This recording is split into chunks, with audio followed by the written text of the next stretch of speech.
માંડવી તાલુકાના અરેઠના બોધાન ગામે વરસાદી પાણીમાં રસ્તો ધોવાઈ જતા ત્યાં રહેતા સ્થાનિકોને ભારે હાલાકીનો સામનો કરવો પડી રહ્યો છે।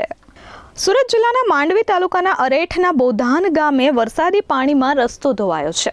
વાવ્યા ખાડી પર બનાવવામાં આવેલું ડાયવર્ઝન માર્ગ ધસમસતા પ્રવાહમાં ધોવાઈ ગયો છે। નેશનલ હાઈવે અને બારડોલી મુખ્ય મથકને જોડતો માર્ગ ધોવાઈ જતા લોકોને ભારે હાલાકી પડી રહી છે। માર્ગ ધોવાતા તંત્રની પોલ છતી થઈ ગઈ છે। છેલ્લા ઘણા સમયથી બોધાન ગામે હાઈ બેરલ બ્રિજનું કામ ચાલી રહ્યું છે।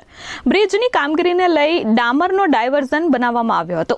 વાવ્યા ખાડીમાં ઘોડાપુર આવતા ડાયવર્ઝન માર્ગ ધોવાયો છે। માર્ગ ધોવાતા બારડોલી અરેઠ અને માંડવી તાલુકાને જોડતો મુખ્ય માર્ગ બંધ થયો છે। મુખ્ય માર્ગ બંધ થતા લોકોએ 25 કિલોમીટરનો ફેરાવો કરવાની નોબત આવી છે। આ માર્ગ બંધ થતા વાહન ચાલકો અટવાયા છે, જ્યારે ખાડીના ધસમસતા પ્રવાહથી પીવાની પાણીની લાઈન પણ તૂટી ગઈ છે, જેના કારણે લોકોને ભારે હાલાકીનો સામનો કરવો પડી રહ્યો છે। મારું નામ પ્રજ્ઞેશ ગિરીશભાઈ પટેલ છે, ગલાનો રહેવાસી છું। હા સાહેબ, વરસાદના કારણે માર્ગ તૂટી ગયો છે। ઘણો વરસાદ પડ્યો છે એટલે માર્ગ તૂટી ગયો છે ને પાણી વધવાના કારણે પુલ તૂટી ગયો છે। અત્યારે હાલ તો સમસ્યામાં સાહેબ લોકોની અવર જવર બંધ થઈ ગઈ છે। ગલાથી કરજણથી લાઈન જાય છે પાણીની બોધાન ગામ બાજુ, તે લાઈન પણ તૂટી ગઈ છે।